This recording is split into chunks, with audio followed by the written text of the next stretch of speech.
Hey guys, welcome to Read Aloud, October 29th, day 34. You might hear a little bit of background noise.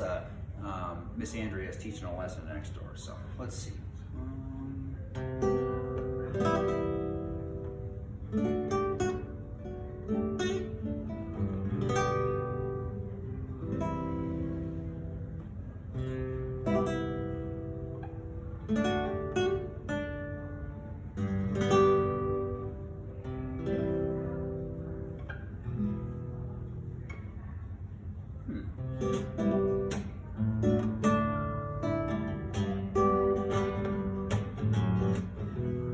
That sounded kind of cool. Okay, here we go. Where were we?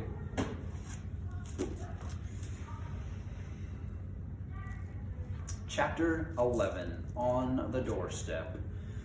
In 2 days going, they rode right up the long lake and passed out into the running river, and now they could see all the lonely mountain towering grim and tall before them. The stream was strong and their going slow. At the end of the third day, some miles up the river, they drew into the left or western bank and disembarked.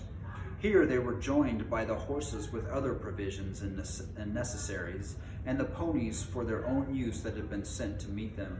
They packed what they could on the ponies, and the rest was made into a store under a tent. But none of the men of the town would stay with them, even for the night so near the shadow of the mountain. Not at any rate until the songs have come true, said they. It was easier to believe in the dragon and less easy to believe in Thorin in these wild parts. Indeed, their stores had no need of any guard, for all the land was desolate and empty. So their escort left them, making off swiftly down the river and the shoreward paths, although the night was already drawing on.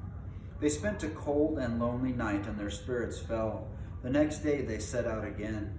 Balin and Bilbo rode behind, each leading another pony heavily laden beside him. The others were some way ahead, picking out a slow road, for there were no paths. They made northwest, slanting away from the river running, and drawing ever nearer and nearer to a great spur of the mountain that was flung out southwards towards them. It was a weary journey, and a quiet and stealthy one. There was no laughter or song or sound of harps, and the pride and hopes which had stirred in their hearts at the singing of the old songs by the lake died away to a plodding gloom. They knew that they were drawing near the end of their journey, and that it might be a very horrible end. The land about them grew bleak and barren, though once, as Thorin told them, it had been green and fair. There was little grass, and before long there was neither bush nor tree, and only broken and blackened stumps to speak of ones long vanished. They were come to the desolation of the dragon, and they were come at the waning of the year. They reached the skirts of the mountain all the same without meeting any danger or any sign of the dragon other than the wilderness he had made about his lair. The mountain lay dark and silent before them, and even higher above them. They made their first camp on the western side of the great southern spur, which ended in a height called Raven Hill. On this there had been an old watch post, but they dared not climb it yet. It was too exposed. Before setting out to search the western spurs of the mountain for the hidden door on which all of their hopes rested, Thorin sent out a scouting expedition to spy out the land to the south where the front gate stood.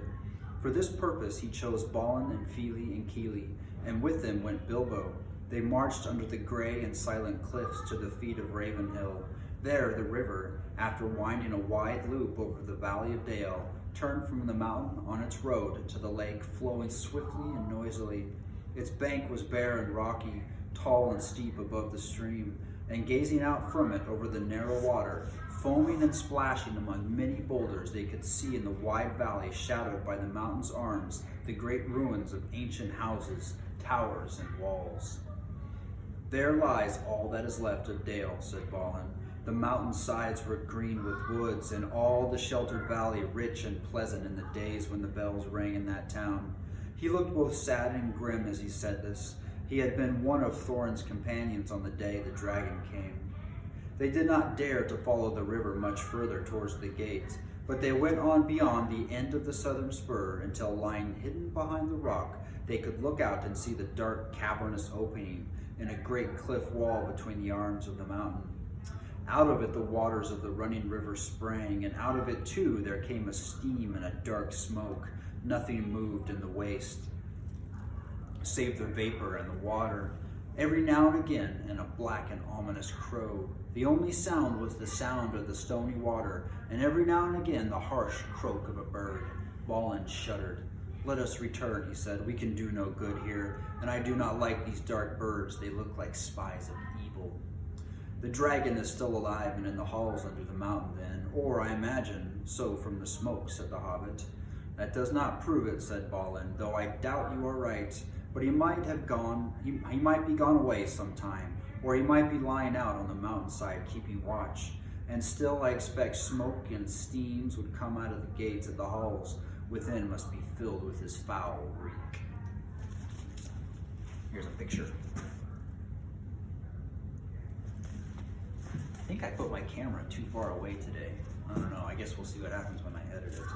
With such gloomy thoughts, followed ever by croaking crows above them, they made their weary way back to camp. Only in June they had been guests in the fair house of Elrond, and though autumn was now crawling towards winter, the pleasant time now seemed years ago. They were alone in the perilous waste without hope of further help. They were at the end of their journey, but as far as ever, it seemed, from the end of their quest. None of them had much spirit left. Now, strange to say, Mr. Baggins had more than the others. He would often borrow Thorn's map and gaze at it, pondering over the runes and the message the moonletters Elrond had read. It was he that made the dwarves begin the dangerous search on the western slopes for the secret door. They moved their camp then to a long valley, narrower than the great dale in the south where the gates of the river stood, and walled with lower spurs of the mountain. Two of these here thrust forward west from the main mass and the long, steep-sided bridges that fell ever downwards towards the plain. On this western side, there were fewer signs of the dragon's marauding feet, and there was some grass for their ponies. From this western camp, shadowed all day by cliff and wall until the sun began to sink toward the forest, day by day they toiled in parties, searching for paths up the mountainside. If the map was true, somewhere high above the cliff at the valley's head must stand the secret door.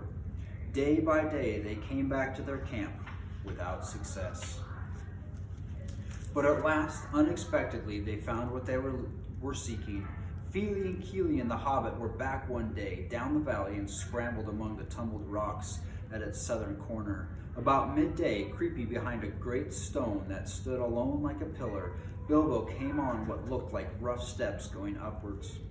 Following these excitedly, he and the dwarves found traces of a narrow track, often lost, often rediscovered, that wandered on to the top of the southern ridge and brought them at last to a still narrower ledge, which turned north across the face of the mountain. Looking down, they saw that they were at the top of the cliff at the valley's head and were gazing down on to their own camp below. Silently, clinging to the rocky wall on their right, they went in a single file along the ledge till the wall opened and they turned into a little steep-walled bay, grassy floored, still and quiet. Its entrance, which they had found, could not be seen from below because of the overhang of the cliff, nor from further off because it was so small that it looked like a dark crack and no more. It was not a cave and was open to the sky above, but at its inner end a flat wall rose up, that in the lower part, close to the ground, was as smooth and upright as mason's work, but without a joint or a crevice to be seen. No sign was there of post or lintel or threshold, nor any sign of a bar or a bolt or a keyhole. Yet they did not doubt that they had found the door at last. They beat on it, they thrust, they pushed at it, they implored it to move, they spoke fragments of spells of opening, and nothing stirred. At last, tired, they rested on the grass at its feet, and then at evening began their long climb down.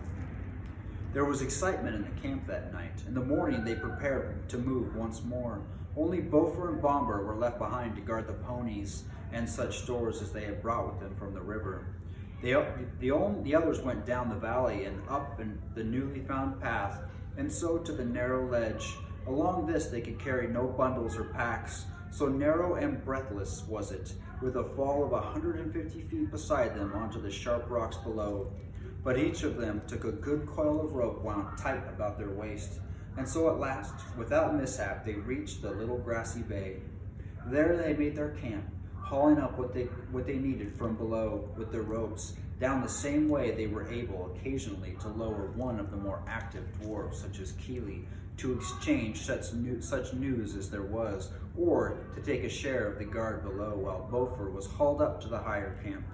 Bomber would not come up either the rope or the path. I am too fat for such fly walks, he said. I should turn dizzy and tread on my beard, and then you would be 13 again, and the knotted ropes are too slender for my weight.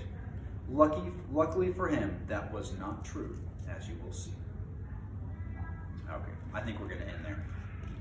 Thanks, guys.